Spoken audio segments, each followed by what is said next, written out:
Sa mga kahugot natin nagbabulak ka magpadala ng kanilang kwento, mag-share ng kanilang stories. Nasa dulo ng bawat story ang maikling video na sasagot sa lahat ng tanong nyo, saan ipapadala, paano magsulat, ano yung mga bawal, ano yung mga pwede. So panoorin lamang ang maikling video upang sa ganun ay hindi na kayo mag-message o mag-email sa akin para sa inyong mga katanungan. Samantala, narito ang napakagandang kwento ng buhay at pag-ibig ng kahugot nating si Maureen, hatid ng Kahugot TV, the Kahugot YouTube channel.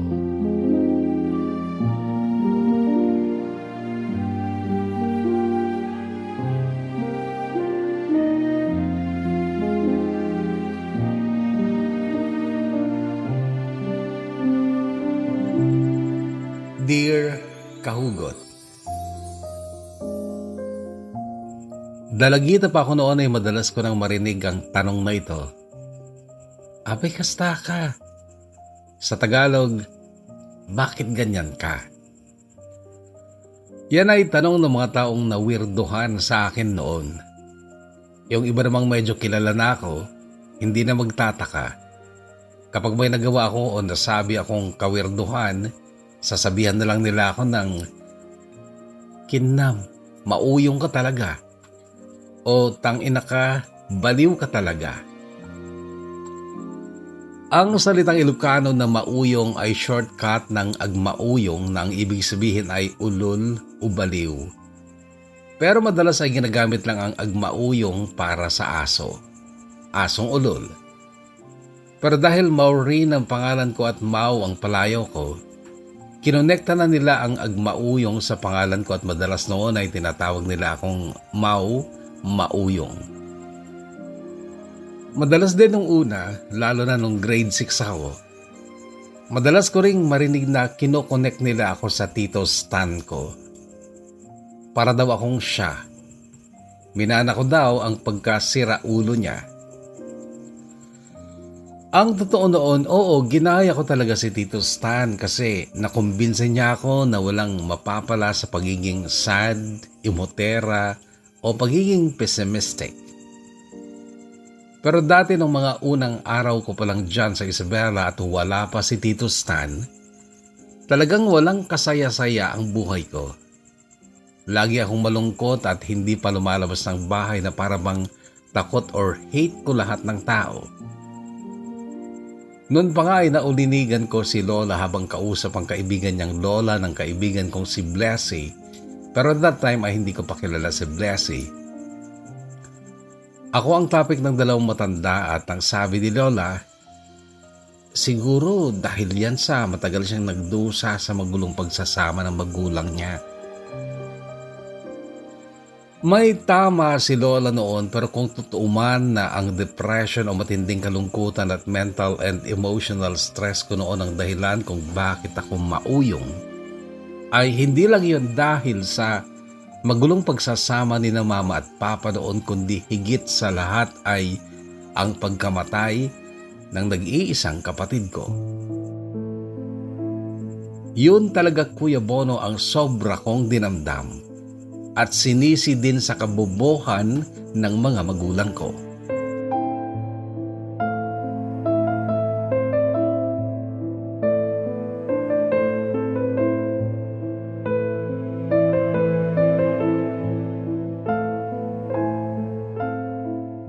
Isinilang at lumaki ako sa Santa Maria, Bulacan. Taga roon si Papa. Si Mama naman ay taga riyan sa Isabela, sa isang barangay na nasasakupan ng bayan ng San Manuel. Nakamulatan ko na ang magulong pagsasama ni na Mama at Papa. Lagi silang nag-aaway at hindi lang away bunganga kundi nagsasakitan talaga. Pareho silang palaban pero si Papa ang mahilig mamisikal. Si Mama naman ayaw matakot dahil kakampi niya ang barangay kahit pa dayo lang siya doon. Ilang beses na kasing pinabarangay ni Mama si Papa. Ikinatuwa ko noong magkaroon na ako ng kapatid. Pinangalanan siyang Angelo. Noon, may nayayakap na ako kapag ganong may nagaganap na digmaan sa pagitan ng mga magulang naming bobo. Parang kay Angelo ako nakahugot ng positivity noon. Minahal ko siya at sinikap na alagaan at proteksyonan, pero nasa school ako noong siya ay mabangga ng motor habang naglalaro sa kalsada sa harap ng bahay ni Lola. 4 years old pa lang siya noon at hindi na nadagdagan ang kanyang edad dahil pumanaw na siya sa edad na yon. Mahal na mahal ko ang kapatid ko. At noong wala na siya, mas lalong naging malungkot ang buhay ko. Lungkot na may kasamang takot at maraming pag-aalala. Ang mahirap, wala man lang yumayakap sa akin at sana may nagsabi man lang din sa akin noon ng ganito. Huwag ka nang malungkot sa pagkawalan ng kapatid mo kasi naging angel na siya. Nasa piling na siya ni Jesus. Sana may nagsabi sa akin ng ganon. Baka mas madali ko sanang natanggap ang pagkawalan ni Angelo. Pero wala. Dahil ang mga magulang ko may kanya-kanyang kinikim-kim na galit para sa taong nakasagasa sa kapatid ko at galit din nila para sa isa't isa. Yung pagkawalan ni Angelo ang naging dead end ng pagsasama nila. Naghiwalay sila sa wakas at ako'y sumama kay Mama sa kanyang pag-uwi sa magulang niya diyan sa Isabela.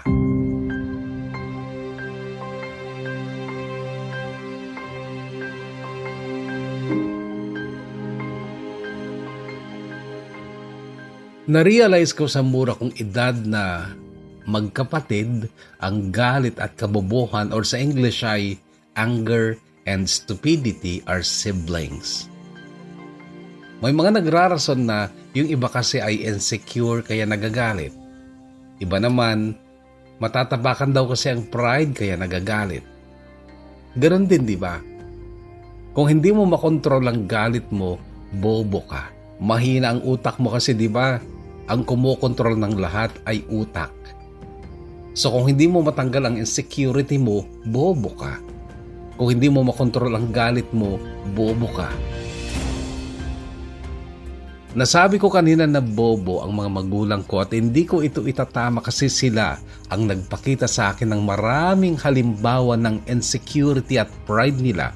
Kaya hanggang sa maghiwalay sila ay nag-aaway pa rin at may galit pa rin sa isa't isa. Halimbawa na lang, may babae daw kasi si Papa na mas maganda kay Mama. Insecurity check kay Mama kaya nalunod siya sa galit. Si Papa naman, kaya ng babae daw ay dahil nadapurak ang pride niya dahil sa pagiging nagger ni Mama. Halimbawa lang ang mga ito sa napakaraming dahilan ng pag-aaway nila. At yung galit, aggression and hostility sa maliit naming bahay sa Santa Maria, Bulacan, ang nagdulot ng kadiliman. Madilim na madilim at hindi na nila ako nakikita. Hindi nila alam na may little Maureen na nagdudusa sa kaguluhan nila. May Maureen na umiiyak, nasasaktan at natatakot ng nag-iisa.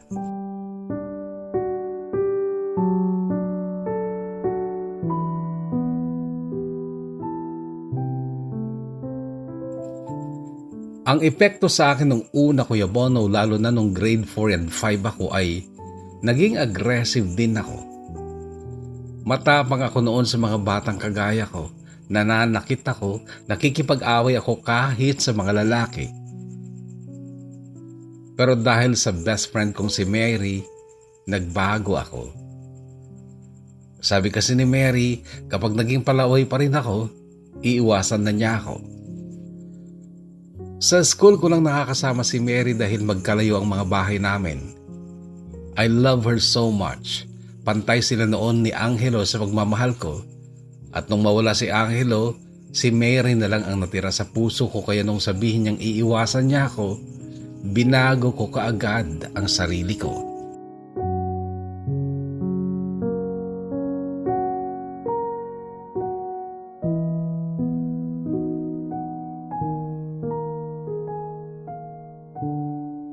Diyan sa Isabela nung iuwi ako ni Mama ko, sa mga unang araw ko ay hirap pa rin ako makitungo sa mga tao kahit sa pamilya ng Mama ko.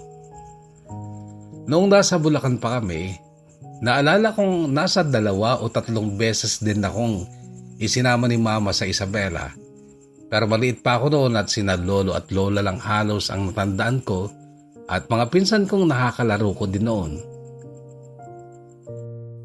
Nakakaintindi ako ng Ilocano, Kuya Bono, dahil liban kay Mama ay may kapitbahay pa kami si Lola Marcia sa Bulacan na Ilocana din at mas gusto niyang kausapin kami ni Mama sa salitang Ilocano kaysa sa Tagalog. Lalo na kapag may ichichismis siya sa akin na kapitbahay. Kaya lang hindi ako magaling magsalita ng Ilocano noon.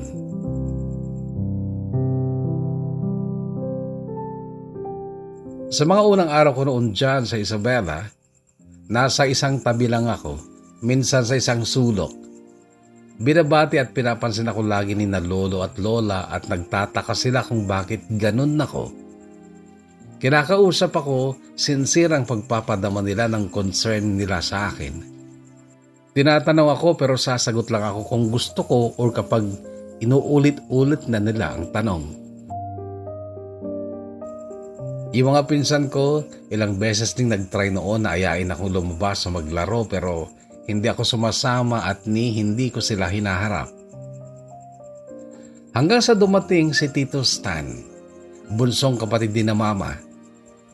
Galing siya ng Baguio kung saan siya pinag-aaral noon pero pinauwi na dahil hindi naman daw pag-aaral ang inatupag kundi barkada at pagjojowa. At kaya siya inuwi ni Tito Royet, panganay na kapatid ni Mama, ay dahil naaksidente si Tito Stan sa motor matapos mag-drive ng lasing. Na-hospital daw siya ng ilang araw sa Baguio at nung medyo okay na siya ay hinatid na siya ni Tito Royet. Siya ang panganay na kapatid ni Mama na nakatira talaga sa Baguio. Masakit din magsalita si Tito Royet noon habang nagkukwento kina lolo at lola at kay Mama. Pogi pa rin si Tito Stan noon kahit may mga sugat sa mukha niya. Napatitig pa nga ako noon sa gumagaling ng gasgas sa mukha niya dahil kamukha yun ng gasgas sa mukha ni Angelo noon na kahit medyo minake-upan noong burol niya ay halata pa rin. Korteng rabbit na naka-side view yung pasa or gasgas. Liban sa gasgas sa mukha, nakabenda rin ang kanang kamay ni Tito Stan pero maaliwalas pa rin ang mukha niya. Masaya pa rin siya na parang hindi apektado sa stress o komosyon na idinulot niya sa pamilya. Ang dahilan daw kung bakit siya lasing nung gabing yon ay dahil brinake siya ng kanyang mahal na girlfriend at ipinagpalit sa iba. Naglasing, nagdrive at muntikan na ngang mamatay. Pero ang nakita kong aura ng mukha niya nung dumating siya ay parang wala lang. Masigla pa rin at pagpasok niya ng salas noon ay nakita niya ako kahit na halos nakasuksok ako sa likod ni Mama. "Sino ating ako, Ting?" Sabi niya sabay kamot pa sa tuktok ng ulo ko tsaka tumawa kahit matalim ang sulyap ko sa kanya. Ang sinabi niya sa mga hindi nakakaintindi ng Ilocano ay, "Sino ang kuting na to?" Kilala niya ako, Kuya Bono. Pilyong paraan lang niya yon para magpapansin sa akin. And to cut this part short, nagtagumpay si Tito Stan na bigyan ng liwanag ang madilim kong mundo noon kasi bago siya dumating ay naririnig ko sila sa bahay na pinag-uusapan si Tito Stan. Pinoproblema siya ni na lolo at lola dahil nga sa mga pinaggagagawa niya sa Baguio at yung ngang nangyari sa kanyang muntikan niya ng pagkamatay sa aksidente. Nagtataka ako noon kung bakit ganun siya. Naisip ko pa nga baka sira na ang utak niya dahil sa pagka-aksidente niya pero hindi ko inaasahan, Kuya Bono, na makakasundo ko siya at mahahawa ko sa ugali niya.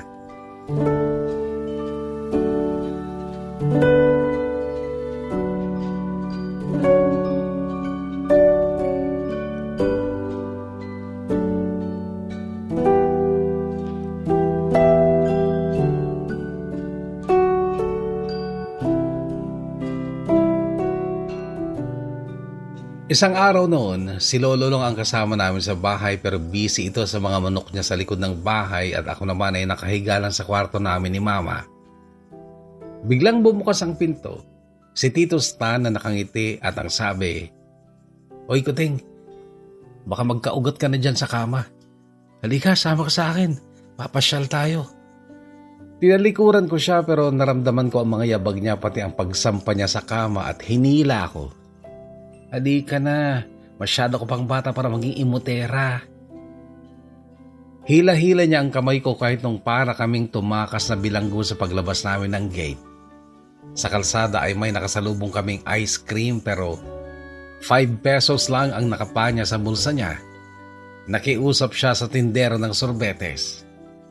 "Sige naman na idol, kahit tig-2 scoop lang kami, lagay mo na lang sa mga palad namin," sabi niya. Natatawa ang sorbetero na sumunod na lang. Unang scoop ng ice cream, kinuha ni Tito Stan ang palad ko at doon nga inilagay ang ice cream. "Subo mo kaagad," sabi pa niya. Sinunod ko naman siya pero natatawa na ako noon and I think yun ang unang tawa ko since dumating ako ng Isabela. Pagkatapos ng ice cream ay nagpatuloy kami sa paglalakad.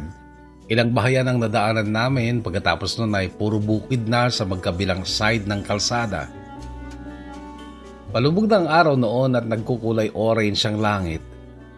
May malaking puno na halos nakatumba na sa gilid ng kalsada. Tumulay kami sa ibabaw noon at umupo sa gitna.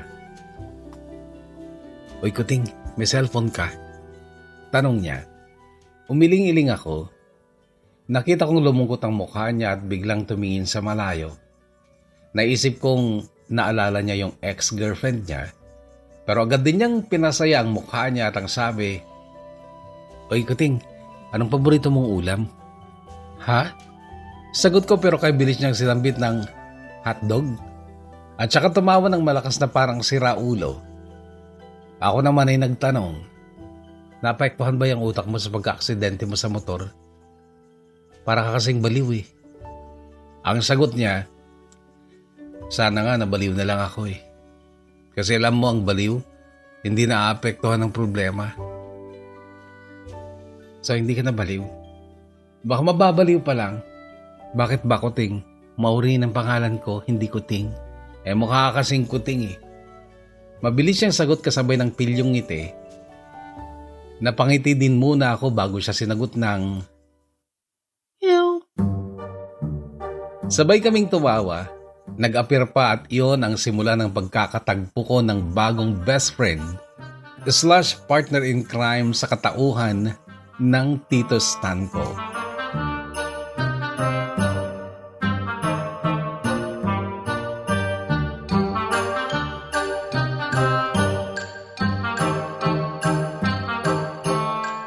Noon pa ring araw na yon, takip silim na pala actually nung makauwi kami dahil naglibot pa kami sa kabilang sitio sa mga barkada niya doon. Ipinakilala niya ako sa mga kaibigan niya, mga babae at lalaki. Uminom pa sila saglit pero binili niya akong huwag magsusumbong kasi bawal na siyang tumikim ng alak noon.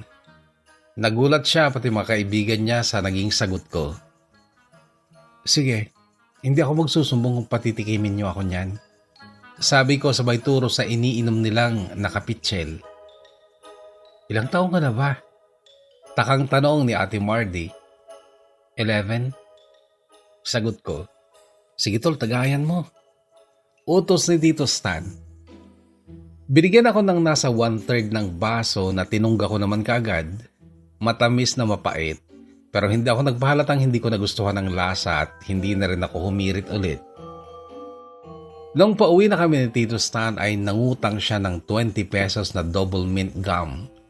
8 piraso yata yon at 4 ang binigay niya sa akin. "Buksan mo lahat, then sabay-sabay mong kainin," sabi niya habang nagbabalat. "Bakit kailangan sabay-sabay? Para mawala ang amoy alak sa sangaw mo. Tapos huwag kang lalapit kahit kanino para di ka nila maamoy." Sumunod na lang ulit ako at siya pagdating namin ng bahay. Bago makalapit sa pinto ay binili niya ako na kakatok kami tsaka kami magtatago. Natawa na lang ulit ako pero sumakay nga ako sa trip niya. Si Mama ang nagbukas ng pinto pero nagtago kami sa likod ng lumang van ni Lolo. Muling sinara ni Mama ang pinto.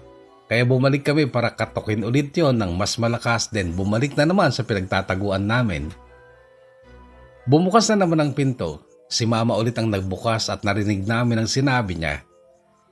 "Dan samit al-alya."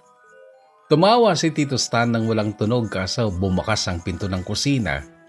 Si Lola ang nagbukas at kitang-kita niya kami nagtatago sa gilid ng van. Nakatawa siya nung sabihin niyang, "Ay wenad da al-alya, duwada, aglimliming da dito'y lugan."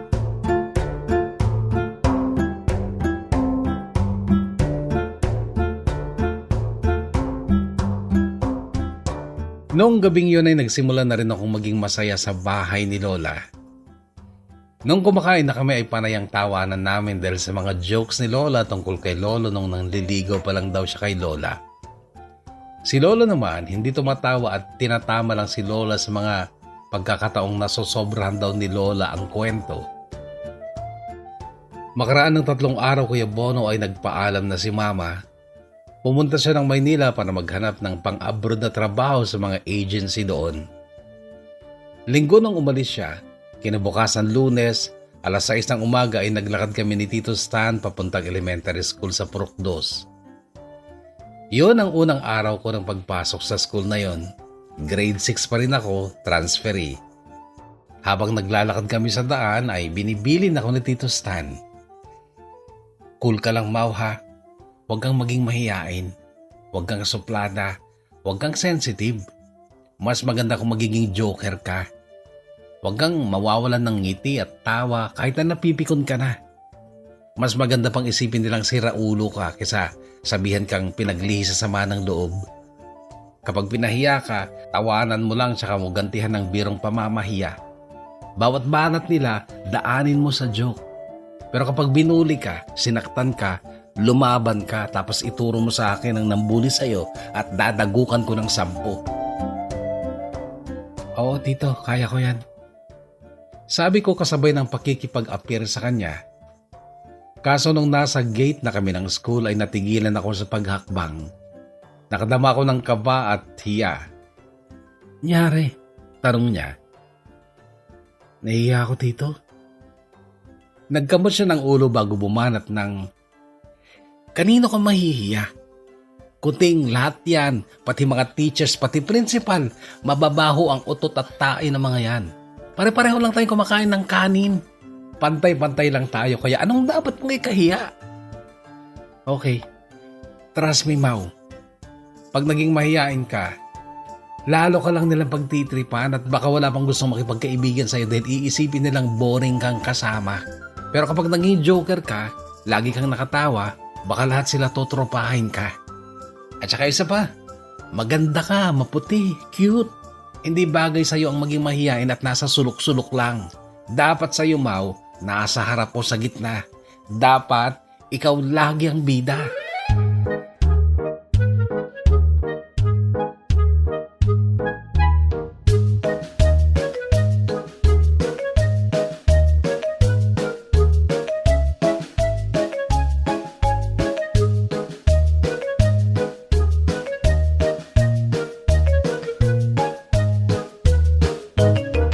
Madalas noon, Kuya Bono, ay nanghihiram si Tito Stan ng motor para sunduin ako ng tanghali.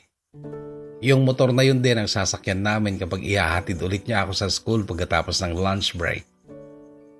Sa hapon, naglalakad na lang ako kahit na medyo malayo talaga kasi taga Sitio 5 kami samantalang nasa Purok 2 ang kinaroroonan ng school. Tama si Tito Stan. Kapag naging masayahin ka, maraming makikipagkaibigan sa'yo. Halos lahat ng kaklase ko noon, kaagad akong kinaibigan, maliban lang kina Joy, Angel at Dustin. Sila ay magbe-best friend na feeling sosyal, palibhasa nga, sila ay mga anak ng mga nakakaangat. Pero in all fairness ay sila ang nasa top lagi ng klase. Lalo na si Angel na hindi nawawala sa first honor since kinder ayon sa kwento nila. Ako naman, feeling ko noon kaya ko silang sabayan sa ranking pero hindi ako nag-effort ng sobra sa pag-aaral. Mas in-enjoy ko ang mga kaibigan ko, lalo na sa mga kagaya kong taga Sitio 5, sina Blessy, Jenny, Maan, Jacob, King at Kuya Ronron. Matanda sa amin si Kuya Ronron ng 3 taon dahil lagi daw siyang naghihinto noon. Mabait siya at masipag. Siya ang parang gwardya namin kasi malaki siya noon pero siya naman ang may pinakamalakas na tawa kapag nagjo-joke ako. Hindi ako joker dati, Kuya Bono, pero napag-aaralan din pala. Hanggang sa ma-addict ka na dun sa saya dahil nakakapagpasaya ka. Yung mga jokes ko, galing lang din lahat kay Tito Stan. Mayroon siyang maliit na libro, collection ng mga jokes at pick-up lines. Binigay niya sa akin yon at isa yon sa iniwang alaala sa akin ni Tito Stan bago siya nawala sa mundong ito. Sobrang sakit syempre ang pagpanaw ni Tito Stan sa edad lang na 19. Natuluyan na siyang mawala dahil ulit sa pagmamaneho ng lasing. Nawalan ako ng best friend, partner in crime, pero sinikap kong huwag nang bumalik sa dating gloomy at pessimistic na ako. Nagdesisyon ako mabuhay na parang siya. Binuhay ko si Tito Stan sa katauhan ko. Kaya nga sa bahay noon, madalas kong marinig yung salitang, "Kaslakamit lang na uncle mo nga Stanley." Sa Tagalog, para kang si Tito Stanley mo. Pero para sa akin, mas malala pa ako kasi habang lumalaki ako ay hinaluan ko ng harot o lande ang pagiging siraulo ko. Bulgar ang bunganga ko lalo na kapag nasa labas ako ng bahay. Akala nila sobrang landi ko, pero hindi nila alam na palabas lang lahat yon dahil ayokong ilabas ang totoong ako.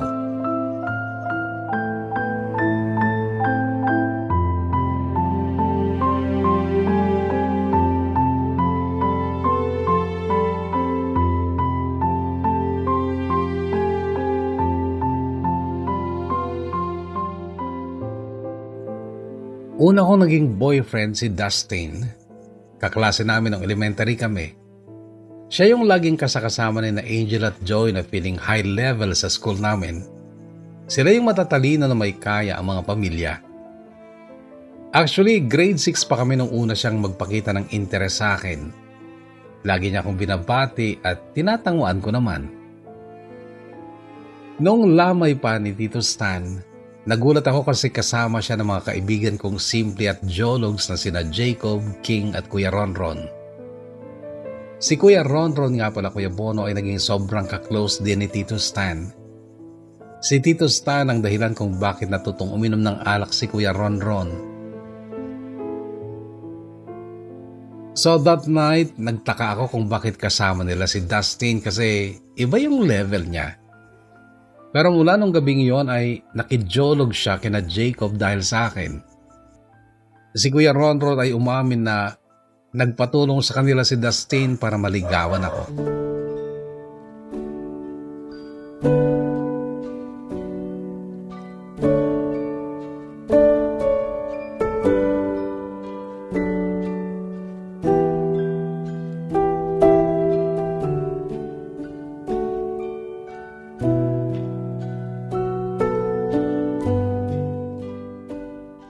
Two days matapos ang libing ni Tito Stan, pumasok na ulit ako ng school at nagulat ako dahil sa koridor na dadaanan ko ay may nagsabog ng mga petals. Tapos naglabasan ng mga classmates ko at nagpalakpakan, then humarang sa dadaanan ko si Dustin. "Hi Maureen, I hope you're happy." Bati niya. "Ano to, Dustin?" Tanong ko. "Just to welcome you back and to let you know that I like you a lot." Dinaanan ko lang siya. Diretso ako sa upuan ko tapos si Kuya Ronron sinundan ako. "Mau, wala ka man lang masasabihin kay Dustin?" "Meron." Sabi ko sabay tingin sa nakangiting si Dustin at ang sabi ko, "Magpatuloy ka muna. Ang dami mong alam, supot ka pa naman." Pinagtawanan siya ng buong klase. Sa amin kasi, Kuya Bono, bago tumuntong ang isang lalaki sa grade 6, dapat tuli na. While si Dustin, bakasyon bago mag 3rd year high school pa siya nagpatuli. Umiwas siya sa akin since mapahiya siya nung grade 6 kami. Pero hindi pala nawala ang pagkagusto niya sa akin kahit na madalas ko pa rin siyang biruin nung high school na kami sa pagiging supot niya. Hindi kami schoolmates kasi sa private school siya sa Rojas Isabela nag-aral while ako ay sa Kalang Main lang. Pero sa baryo kasi, nagkakasama pa rin kami tuwing weekends kasi binarkada niya na talaga sina Jacob at King, lalo na si Kuya Ronron. At kapag nagkakaasaran ay ang pagiging supot niya ang panira ko sa kanya. Sinasadya ko kasi ang totoo, gusto ko rin siya. Paraan ko lang yon para buwisitin siya. Yun pala, noon pa niya isinumpa sa sarili niya ang ganito. Balang araw, Maureen, ang supot na ito ang bubuntis sa'yo.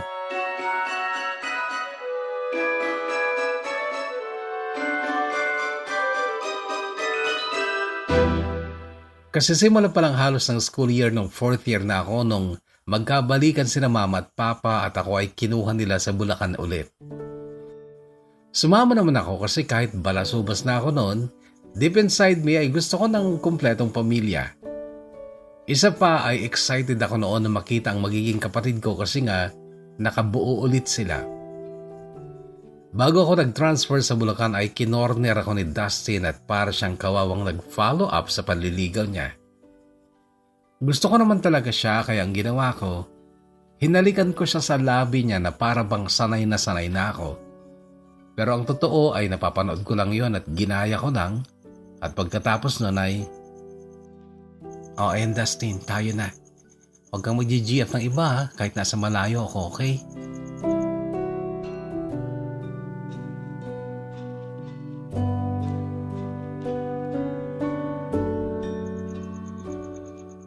Sa bus kinahaponan Kuya Bono ay naalala ko yung kiss namin ni Dustin at parang very late reaction yung kilig ko. First kiss ko kasi yon mula sa ibang tao at natatawa na lang ako sa sarili ko dahil ako pa ang nag-first move kay Dustin dahil sa kagagahan ko. Pero naging lesson sa akin yan Kuya Bono na wala ka talagang mapapala kung mahiyain at masyadong Maria Clara kang babae. Well, I know. Hindi ko dapat yung ginawa at hindi ako dapat ganon kalukaret pero pinagpatuloy ko pa rin ang ganong style ko kasi na-enjoy ko na ang bagong personality ko. Kahit sa Santa Maria, Bulacan, ganon na ako. Kahit nung unang mga araw ko sa school, wala pa akong masasabing trusted friend, walang hiya ako. Ako ang lumalapit at nakikipag-usap sa mga classmates ko, mapababae man o lalaki. Ang daming gwapo. 3 kaagad ang nagka-interes sa akin. Take note, nagka-interes. Hindi ko sinabing na-in love sa akin. Akala lang nila easy to get ako at ginawa kong tama ang akala nila dahil sinabi ko sa kanila na 3 silang pinapayagan kong pumapel sa akin. Pero isa lang talaga ang pinagkatiwalaan ko. Si Anjur na akala ko torpet isip bata pero siya pa pala ang makakauna sa akin. Na-corner niya ako Kuya Bono sa mismong bahay nila. Alam mo yun, tiwala at kampante ako na hindi siya gagawa ng marahas, yun pala, kagaya ko siyang nagtatago lang sa likod ng isang personalidad. Akala ko gwapo lang siya na tatanga-tanga, yun pala, manyakol. Hindi niya ako ni-rape. Nasukol lang niya ako ng kanyang maaalad na halik at malilikot na kamay. Tinutulak ko siya nung una pero determinado talaga hanggang sa natangay na rin ako at ang pangyayaring yun ay naulit-ulit pa.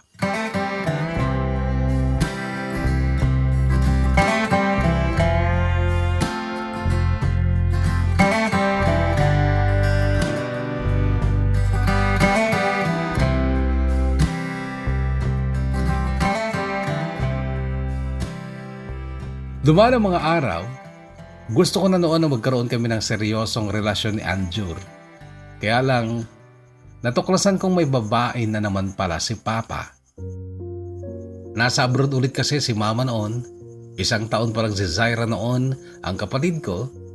Inuwi siya ni Mama sa Isabela, pinaalaga kay Lola tsaka nag-abroad ulit dahil nagpaplano silang magpatayo ng sarili naming bahay sa ibang lugar. Masikip na kasi sa bakuran ng lola ko sa father's side at maliit talaga ang bahay namin doon. Si Tita Marge ang nadulas sa pagkukwento tungkol sa babae ni Papa. Si Tita Marge ay baklang stand-up comedian. Anak siya ni Lola Marcia na Ilocana. Sa nanay niya nagkukwento si Tita Marge nung araw na yon at Ilocano ang salita nila. Nakalimutan yata niyang nakakaintindi ako ng Ilocano. Kilala ko din ang kabit ni Papa. Isang block lang ang layo ng bahay niya sa amin at isa siyang daring na babae talaga. Pati ako actually, Kuya Bono, ay sinuyo ni Papa nung gusto niyang magkabalikan sila ni Mama. Alam ko din kung gaano siya nagsumamo kay Mama noon para lang mabuo ulit kami at nabuo nga ulit, pero yung style ni Papa na yon ang nagdulot ng pagdududa sa akin sa mga lalaki that time. Kaya hindi ko na tinuloy ang paghingi ng seryosong relasyon kay Anjur kasi baka masaktan lang ako, magmukhang tanga. At grabe, tama dahil ilang buwan lang ang lumipas ay nanlamig si Anjur kasi may iba na siyang gusto. Hindi ko siya kinumpronta or sinumbatan kasi inisip ko kaagad na deserve ko yon kasi di ba? Kami pa ni Dustin at ako pa nga ang nagpapromise sa kanya na huwag siyang magjojowa ng iba, pero ako naman ang unang nagtaksil. At naibigay ko pa ang pagkababae ko ng ilang beses. Kinausap ko lang muna si Anjur noon nang sabi ko, hindi ako maghahabol, Anjur. Hindi rin ako makikialam sa relasyon ninyo ni Angelica. Pero ang gusto ko lang, mangako ka na kung ano man ang nangyari sa atin na lang yon. Nag-promise siya, Kuya Bono, pero hindi niya tinupad. Nung sumapit ang Lunes ay iba ang tingin sa akin ng mga kaklase ko at si Anjur ay nakaupo sa ibabaw ng armchair ng upuan niya na parang katatapos lang niyang bumangka sa kwentuhan. Si Clarice na Taklesa ang napagbitaw ng salitang ganito. Grabe, Maureen, ang aga mo naman sinuko ang bataan.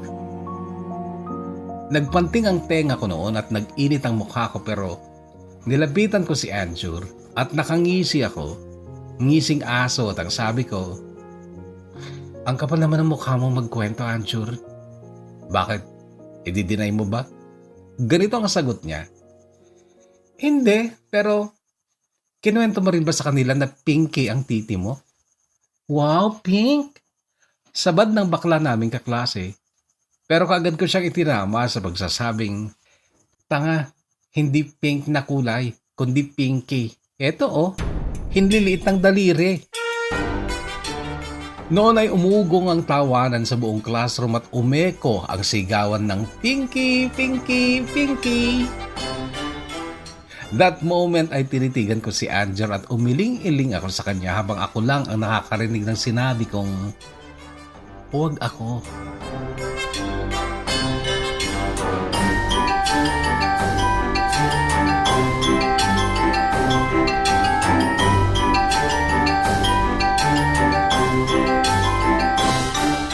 May isang hapon ding dumating ako ng bahay, wala pang pagkain.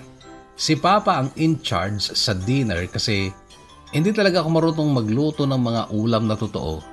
Prito-prito lang ako, kaya nga almusal ang inako ko. Lunch ay sa school naman ako kumakain. 8 p.m. noon, wala pa si Papa. At sa inis ko ay lumabas ako diretso sa inuupahang kwarto ni Maribeth, ang babae niya, pero wala doon si Papa. Ang salubong sa akin noon ni Maribeth, bakit dito mo hinahanap ang papa mo? Maang natanong niya. Kasi kabit ka niya. What? Umakong winawat-wat, Maribeth. Okay na siguro yung malandi ka lang. Huwag ka na maging sinungaling. Okay. Ano ngayon, ha? Don't tell me na kaya ka nagpunta dito ay para awayin ako. Oy, iha, huwag ako ang sisihin mo kundi ang papa mong baliw na baliw sa akin. Baliw na baliw? Sure ka?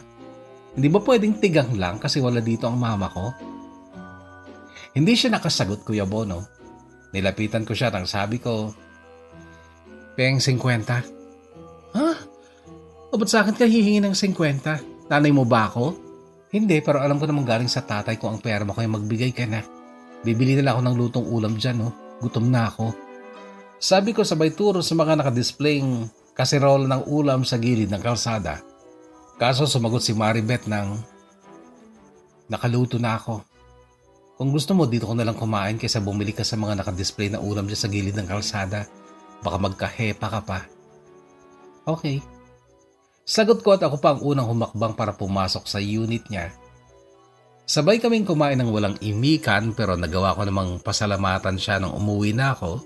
And in all fairness sa kanya, masarap siyang magluto ng adobo. Pagdating ko ng bahay, nagkukumahog sa pagluluto si Papa. Nakapatong sa mesa ang cellphone niya at tumatawag si Maribeth. Ang sabi ko, "Oy Papa, tumatawag yung kabit mo." Nagitla siya paglingon niya sa akin. "Ano ka mo?" "Tumatawag si Maribeth. Baka ikukwento niya sa'yo na pinakain niya na ako." Tulala pa rin si Papa noon. Tumatawa naman ang kalooban ko sa pagpasok ko sa kwarto ko. Kaso ilang minuto lang ay kumakatok si Papa. "Bakit?" "Halika nga, mag-usap lang tayo." "Wala tayong pag-uusapan, Papa. Huwag kang mag-alala. Hindi ako magsusumbong kay Mama." "Bakit?" "Anong bakit? Bakit hindi ka magsusumbong?" Sabihin na lang natin na deserve niya yon kasi napakatanga niya dahil nagtiwala ulit siya sa'yo." "Ano?"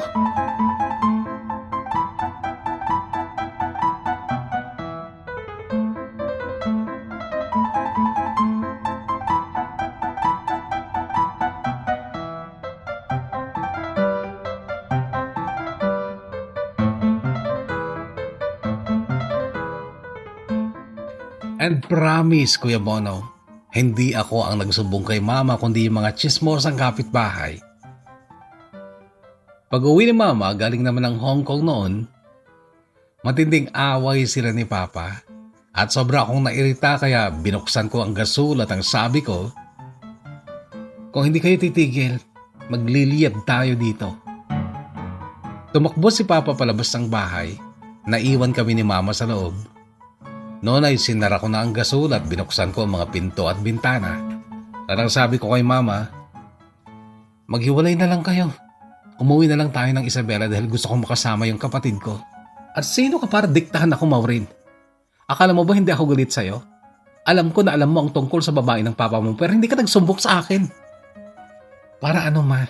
Para ma-stress ka sa Hong Kong pero wala ka namang magagawa dahil hindi ka naman basta-basta makakauwi para kumprontahin ang asawa mong tigang dahil may kontrata ka. Isa pa, mahal kong ina, leksyon sa'yo yan kaya i-memorize mo na. Once a babaero, always a babaero."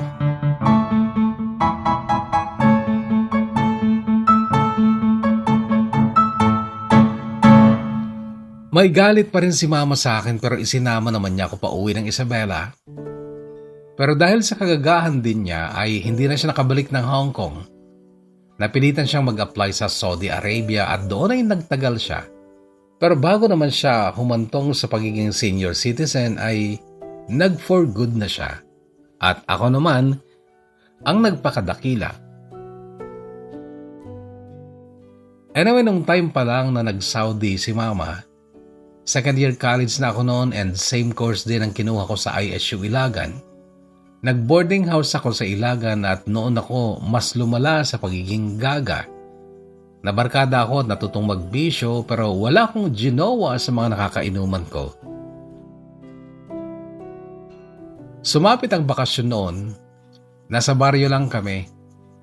Sina Jacob King, Kuya Ronron, Blessy at Maan pa rin mga barkada ko. Si Dustin, napaka-pogi noon Kuya Bono pero iba na ang tropa niya.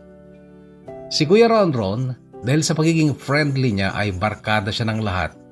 Barkada siya ni na Jacob, barkada rin niya mga barkada ni Dustin. May isang gabing nag-inuman kami kahit walang okasyon at ako ay nalasing. Nakatulog kami sa abandonadong bahay kung saan kami uminom. Walang kuryente doon, kandila ang naging tanglaw namin habang nagiinuman. Ang mga nakainuman ko, sina Jacob, Kuya Ronron, King, Aldrin at kami lang ni Blessy ang babae. Kahit lasing ako ay alam kong si Kuya Ronron ang katabi ko noong matulog na kami. Nagising ako dahil may katawang nakaibabaw sa akin at alam mo na ang ginagawa. Hindi ko alam kung sino siya. Ang alam ko lang ay gusto ko ang nangyayari kaya hinayaan ko lang. Medyo lasing pa ako noon. Hilo pa pero nakaraos kami ng kung sino mang gumalaw sa akin. Ang hindi ko naisip, Kuya Bono, ay ang possibility na mabuntis ako at nabuntis nga ako. Hindi na ako dinatnan at noon pa lang ako nag-alala. Palihim kami nagtanong-tanong ni Bessie sa mga nakainuman namin kung sino ang gumawa sa akin noon, kung sino sa kanilang 4 na lalaki na nakainuman namin. Although nakakahiya kay Kuya Ronron kasi hindi ka siya pwedeng pagbintangan o pag-isipang kaya niyang gawin sa akin yon. Pero nagulat ako nung sabihin ni Kuya Ronron na si Dustin ang gumalaw sa akin. Bagay na hindi ko pwedeng paniwalaan dahil wala si Dustin nung gabing yun. Kaya lang ang sabi ni Kuya Ronron, nasa kapitbahay lang daw si Dustin noon, kina Amado, at baka nung tulog na kami ay pumasok siya sa abandonadong bahay at isinagawang pagkubabaw sa akin. Imposible yan, Kuya Ron. Sabi ko naman dahil alam kong mahal na mahal ni Dustin ang girlfriend niyang si Ayla noon. Naliban sa maganda ay may kaya pa ang pamilya at tagabayan pa sila. Pero ang sabi na naman ni Kuya Ron, natatandaan ko pa kasi yung sinabi ni Dustin nung high school pa lang tayo. Nung tinukso-tukso mo siyang supot, ang sabi niya, balang araw, ang supot na to ang bubuntis sa'yo.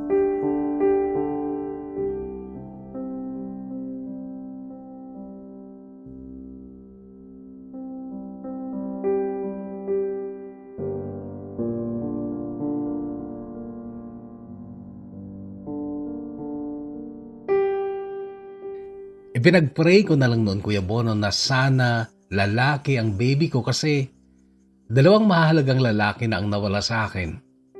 Ang kapatid kong si Angelo at ang Tito Stan ko. And I think God granted my prayers. Ni konti ay hindi sumagi sa isip ko ang magpa-abort at wala naman akong kailangang ipaliwanag o ikahiya sa mga tao kasi alam ko kung anong tingin nila talaga sa akin. Yung akala nilang kung anong klaseng babae ako. May mga nasabi pa rin sila pero wala akong pake. Mama ko nga na dati nang may gigil sa akin, hindi ako narinig ng sumbat. Lalo na nung malaman niyang lalaki ang magiging apo niya. Sumuporta pa rin siya sa akin sa pag-aaral ko. Kaya kahit buntis ako noon, malaki na ang tiyan ko ay pumapasok pa rin ako. At tinigil ko na ang pagtataka kung sino ang ama ng anak ko. Sabi ko noon, baka kapag isinilang ko siya ay magkakaroon ako ng clue. Baka magiging kahawig siya ng tatay niya. But unfortunately, kamukhang kamukha ko ang anak ko. Para lang siyang Maureen na may lawit. Pinangalanan ko ang pogi kong anak ng Tom Timothy. Pangalan ng mga pantasya ko sa Hollywood, sina Tom Holland at Timothy Chalamet. Palayaw ng anak ko, Team Tom.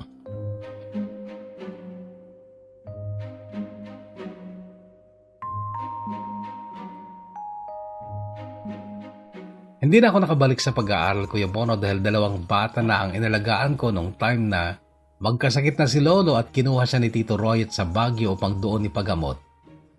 Sumama naman siyempre si Lola kaya kami lang ang naiwan sa aming bahay. Kapitbahay namin si Tita Lyra na bunsong babaeng anak ni Lola pero wapakels siya sa isyu ng pamilya. Punong-puno kasi siya ng inggit at insecurities sa katawan.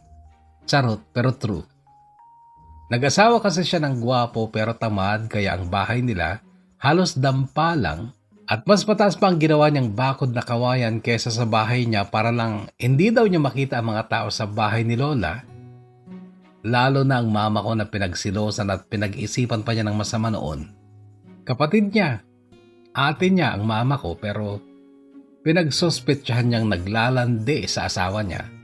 Nagkakagustuhan daw sina mama at ang asawa niyang si Tito Jomar. Bobo rin siya, Kuya Bono. Sabi ko nga, mga taong inggitera at insecure, malaki ang kabobohan sa katawan. Hindi ko naman sinasabing matalino ako. Ang sinasabi ko lang ay kontento ako kung anong meron ako at never akong naghabol sa lalaki kahit may dahilan pa. Si mama naman muling nagmahal ng taga Bulacan din pero San Jose del Monte naman. Biyudo si Tito Ronald na isa ding OFW na nakilala lang ni mama sa Facebook. May isang anak si Tito Ronald pero nag-asawa ng taga Mindanao at para lang may tumao daw sa bahay niya sa San Jose del Monte ay kinuha kami ni mama noong umuwi siya at doon kami pinatira ng matagal na panahon.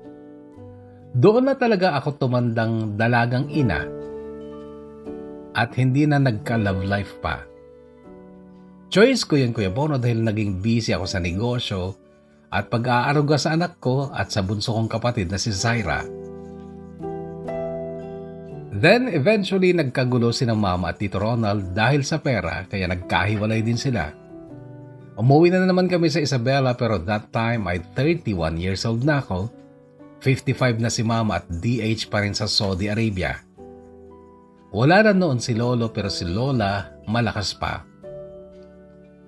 Dumami na rin ang bahay sa purok namin at napansin kong walang malaking tindahan kaya nagbukas ako ng may kalakihang sari-sari store na sinasara ko kapag naghahatid ako ng bata sa elementary school. Grade 3 na si Tim Tom that time at grade 6 naman si Zaira. Sila ang hinahatid sundo ko sa school. At dahil dito ay nagkaroon ako ng mga bagong barkada, mga nanay din na nagmumotor, naghahatid sundo sa mga anak nila. 6 kami magkakaibigan, Kuya Bono, at lahat sila ay naikamang lang sa aming barangay. Naikamang means nakapag-asawa ng taga roon sa amin. At ang mga mister nila, tinawag kaming Shembot Girls. Kasi kaming magkakaibigan ay mahilig uminom ng gin na hinahaluan namin ng juice. Si Naida ay asawa ni Jacob at si Feliz naman ay Mrs. ni King. Yung tatlo pa ay sina Meryl, Jessa at Ludi. Nakapagtataka, Kuya Bono, na magkakasundo kami. Walang killjoy sa amin at lahat kami marunong uminom ng alak. Hindi na rin naalis na kung minsan ay nagmamarites kami kasi habang umiinom, syempre nagkukwentuhan at pinag-uusapan ng buhay ng ibang tao.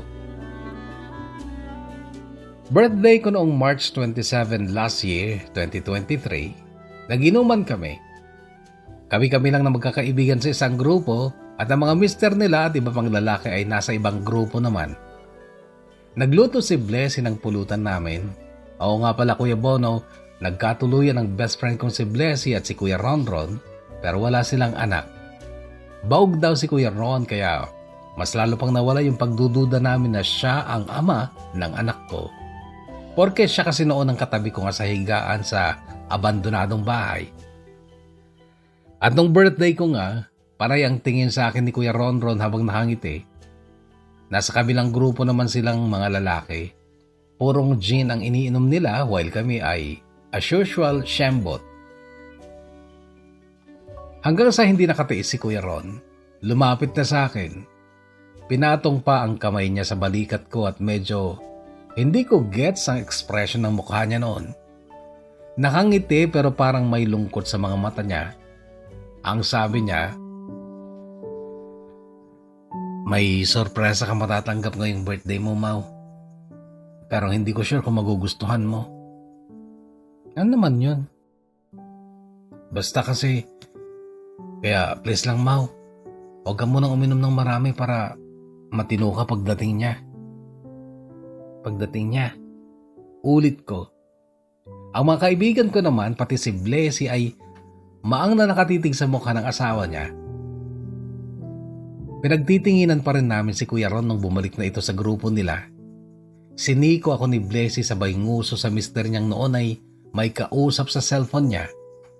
Maya-maya ay tumayo ito at lumakad patungong gate namin pero nung matapat siya sa akin ay ganun pa rin ang mukha. Nakangiti na parang maiiyak. Then biglang bumalik at sa akin dumiretso. Unahan ko ng paghingi ng tawad sa iyo, Mau. Sana mapatawad mo ako. Sabi niyang wala nang ngiti at luha na lang ang nakita ko. Pagkatapos nun ay tumuloy siya sa harapan ng bahay. Nasa likod kasi kami Kuya Bono kaya't hindi namin alam kung anong gagawin niya sa harapan. Pero lahat kami ay napako ang tingin nung sandaling muli siyang lumitaw mula sa gilid ng bahay at may kasama ng makisig na lalaki. Si Dustin, ang ama ni Tim Tom.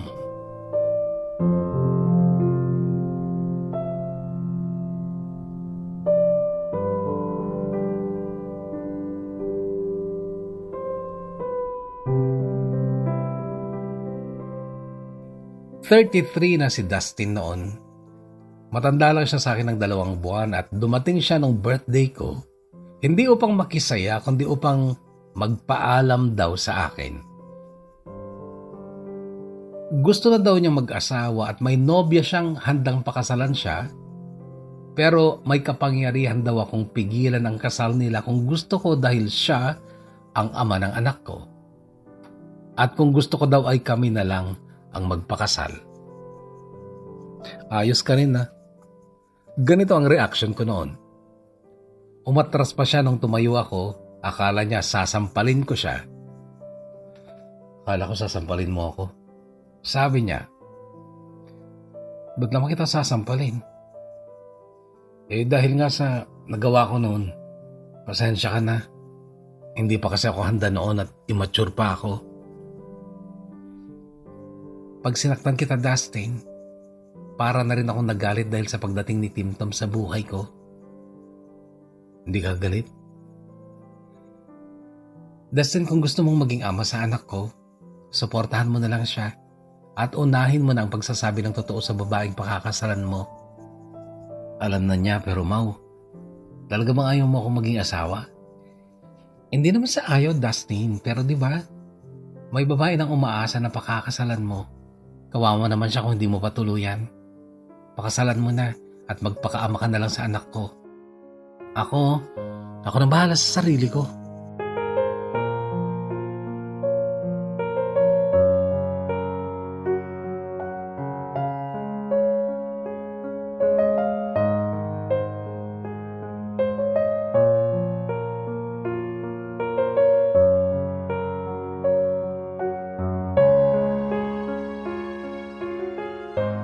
August 2023 ay umuwi na si Mama galing ng Saudi for good at ako naman ang nag-apply.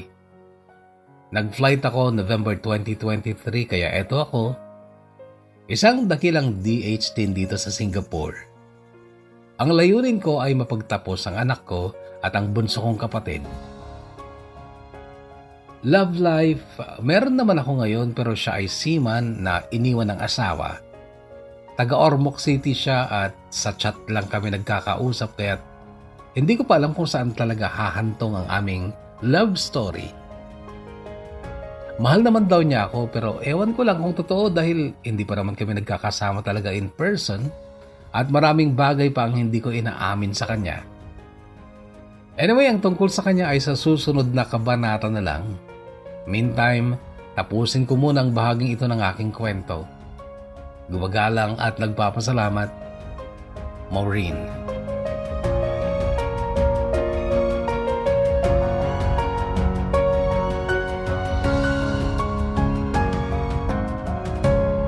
Kahugot na Maureen, una sa lahat maraming salamat sa pagbabahagi mo ng iyong kwento ng buhay at pag-ibig dito sa ating programa.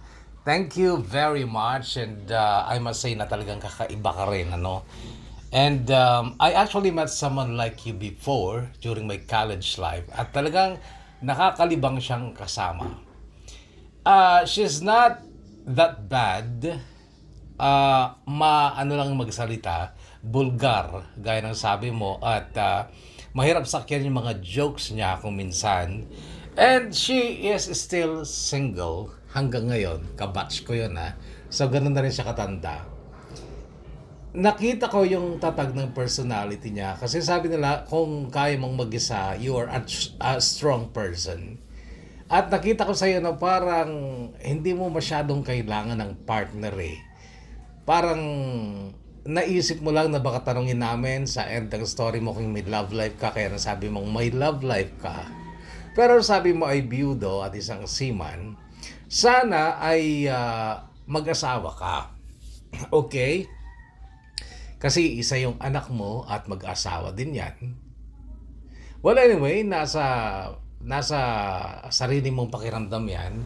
Option mo yan kung anong gusto mong tahakin sa buhay mo. Gulo, no? Ganun talaga pag kulang sa tulog mga kahugot, kaya mag-shoutout na lang tayo matapos nating muling pasalamatan ang kahugot nating si Maureen. Thank you so much and God bless you and your family. Sa ating mga shoutout mula sa kwento ni Rodaline, nagdaang kwento dito sa Kahugot TV. Valerie Gasmin ng The Netherlands, shout out to you. Shoutout sa family ko sa Mozo Zinsur, Santa Maria Isabela, mula naman kay Lizelle Ann Guerrero. Shoutout po ang mga kamag-anak ko dyan sa Isabela at Venus dyan sa Manila. Mag-ingat ka palagi anak, I love you, from your mother Jenny Pasag of Hong Kong. And mula naman kay Leonard Pascual ng Santiago City, sabi niya pa-shoutout Kuya Bono sa dalawang anak ko na nasa Air Jane at Nasina Air Jane at Joshua, at sa misis kong buntis ngayon, Juvelin Pascual, mula kay Leonard of Santiago City.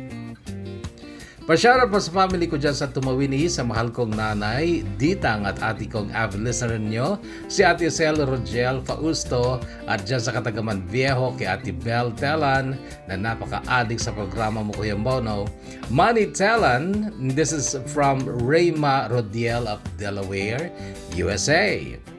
Julius Abalos of Nantu, Taiwan, shoutout to you Julius. Pa-shoutout Kuya Bono, ang family Cubano and Trinidad from Rex. Pa-shoutout kay Bono sa Cabilas family of Ballesteros, Cagayan. Nagpadala po ako ng kwento ko, sana mabasa nyo. Well, check on that. Kahugot na. Anong pangalan?